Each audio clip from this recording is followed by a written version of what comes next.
Em 1796, Edward Jenner utilizou a secreção de pústulas de varíola de vacas e criou a primeira vacina, denominada de vaccinia. Aplicou em um menino de 8 anos e o resultado foi bem sucedido. A varíola foi a primeira doença infecciosa a ser extinta no mundo por conta da vacinação. O último caso de varíola no mundo foi em 1977 e em 1980 a OMS declarou a varíola extinta no mundo e logo em seguida suspendeu a vacinação. Caso você tenha nascido antes de 1980, você faz parte de 30% da população mundial que recebeu a vacina. E agora? O que será essa tal de varíola dos macacos? Quer entender? Então, por favor, pause esse vídeo, curta, compartilhe e se inscreva no nosso canal.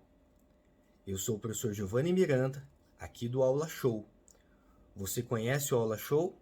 O Aula Show é uma empresa de eventos educacionais, onde nós juntamos a mágica, ilusionismo, experimentos e muita ciência. Vamos falar um pouquinho então da varíola dos macacos, também chamada de monkeypox. Com relação a essa doença, é uma doença então causada por um vírus. Características do vírus, até por isso que eu vim aqui para o quadro agora, porque tem informações aqui importantes, principalmente para você que vai fazer um vestibular, vai participar aí da prova do Enem. Saber algumas informações, elas são relevantes nessa etapa aí, né, do seu estudo. Então vamos lá. A varíola dos macacos, ela é uma doença então causada por um vírus. A família do vírus é Poxviridae. O gênero desse vírus é Orthopoxvirus. Se você quiser o nome científico completo, seria Orthopoxvirus, o gênero, e Variolae seria o epíteto específico, o adjetivo específico, né? Também podemos chamar de nome específico. Então ficaria com o nome científico Orthopoxvirus variolae. Esse vírus, ele é um vírus envelopado, assim como o coronavírus também, ele tem ali um envelope lipoproteico. A gente já vai falar um pouquinho mais sobre isso quando a gente falar aqui na questão da prevenção. É um vírus que ele se reproduz através do que nós chamamos de ciclo lítico. Rapidamente, o que é um ciclo lítico? O vírus, ele não tem metabolismo próprio. O vírus, ele não tem estrutura celular. Então, para se reproduzir, ele precisa invadir uma célula hospedeira. Quando esse vírus, que tem ciclo lítico, no caso do vírus da varíola dos macacos, ele invade uma célula, ele se reproduz, ele usa a maquinaria dessa célula para se reproduzir e ele se reproduz rapidamente. Nesse ciclo lítico, vai ocorrer a lise da célula. O que é a lise? É o rompimento dessa célula. Então ele se reproduz, causa um rompimento dessa célula e esses vírus que vão brotando, eles acabam infectando então outras células.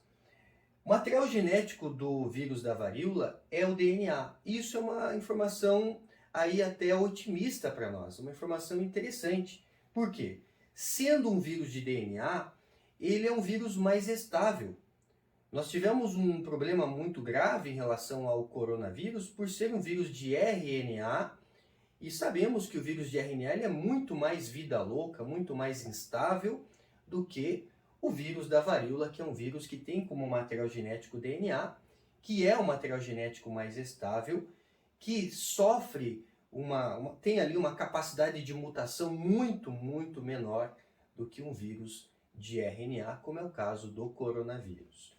Então isso acaba deixando a gente mais otimista em relação à situação da varíola atualmente. Quando a gente fala de hospedeiros, o vírus da varíola ele tem mamíferos como hospedeiros. Normalmente roedores, ratos, e a partir desses roedores então pode atingir macacos, como pode atingir humanos e outros mamíferos. Então veja que quando a gente fala varíola dos macacos, de onde que surgiu esse nome, né? Varíola dos macacos? Surgiu lá em 1950, na Dinamarca, onde foi detectado esse vírus em macacos de laboratório. Então ficou conhecido como varíola dos macacos. Porém, atualmente, a gente está aí tendo alguns casos no mundo, só para vocês terem ideia, 2018 nós tivemos aí milhares de casos registrados, aproximadamente em torno de 18 mil casos. Nossa, Giovanni, mas por que está falando só agora? Porque agora que teve esse surto em vários países, aí em mais de um continente, então a gente passa a ter um risco. A OMS, nesse momento, coloca a varíola dos macacos como uma situação emergencial com risco moderado. O que isso significa? Significa que a doença ela está sob controle. Porém, nós temos registrados surtos em várias partes do mundo. Não é ainda uma pandemia. Por quê? Porque nós temos poucos casos em várias partes do mundo. A partir do momento que a gente passe a ter uma epidemia, ou seja, um número maior de casos em várias partes do mundo, essa epidemia global a gente passa a chamar então de pandemia. Por enquanto não, por enquanto uma situação onde a gente tem várias partes do mundo tendo casos isolados. Então a doença ainda está sob controle. Legal? Veja, a transmissão ocorre através de contato direto, principalmente pele com pele, inclusive contato sexual. Ah, mas e se usar um preservativo? Beleza, legal. Só que mesmo assim vai ter um contato de pele com pele fora da região genital. Então existe esse risco mesmo com o uso do preservativo, porque vai acabar tendo ali um contato de pele com pele, compartilhando roupa, toalhas, e também pode ser transmitido através de gotículas de secreção. Só que fique atento, porque no caso da varíola não é a mesma situação do coronavírus, porque lá no coronavírus eram gotículas que eram transmitidas através de aerossóis, ou seja, gotículas muito, muito pequenas. Aqui não. Aqui precisam que essas gotículas elas sejam um pouco maiores. Então, nesse caso aqui, a questão mesmo de contato com a pessoa, de estar muito próximo da pessoa, é importante para esse contágio. Então, como que previne? Tem vacina. Uma vacina que usa um vírus atenuado. O que é um vírus atenuado? É um vírus vivo, porém que ele passa pelo laboratório. Num processo de aquecimento, usa-se o calor para enfraquecer o poder de infecção desse vírus. A gente chama isso então de um vírus atenuado. O que é um vírus atenuado? É um vírus vivo com o seu poder de infecção reduzido através do uso de calor. Esse calor ele acaba desnaturando alguns materiais orgânicos do vírus, como é o caso de proteínas, que são importantes para que esse vírus possa entrar ou sair da célula. Uma vez que tem essas proteínas destruídas, acaba reduzindo esse poder ali de infecção desse vírus. Importante que daí esse vírus atenuado ele funciona então como um antígeno, uma vez no corpo, através da vacina. Esse antígeno o corpo detecta como uma substância estranha e passa então a produzir anticorpos. A vacina da varíola ela tem uma eficácia de 85%. É uma eficácia muito boa. E tem tratamento, Giovanni? Tem. O tratamento consiste, uma vez que a pessoa já está com a doença, não é um tratamento precoce. Existem 2 antivirais aí conhecidos que vão atrapalhar, um deles vai atrapalhar a reprodução do vírus, a replicação do vírus, uma vez que o vírus já está dentro da célula e ele vai tentar se replicar de alguma maneira. Um desses antivirais ele vai atrapalhar essa replicação, essa reprodução do vírus, então funciona muito bem. E um outro antiviral, ele vai atrapalhar a saída do vírus. Então o vírus até consegue entrar na célula, mas aí ele não consegue sair. Se ele não consegue sair, ele não consegue causar a lise celular, então interrompe ali também o ciclo lítico e você consegue dar um suporte para que o sistema imunológico possa destruir esse vírus. Vai ter uma carga viral bem menor e aí o sistema imunológico consegue dar conta de uma maneira bem mais rápida, bem mais eficaz. Importante ainda falar que além, na questão da prevenção, além da vacina, o cuidado pessoal, o uso aí de máscaras, provavelmente vai ficar por um bom tempo ainda, esse uso de máscaras em relação aí a um cuidado pessoal, não só em relação ao coronavírus, mas também caso aumente aí o número de casos de varíola aqui no Brasil e no mundo todo, né?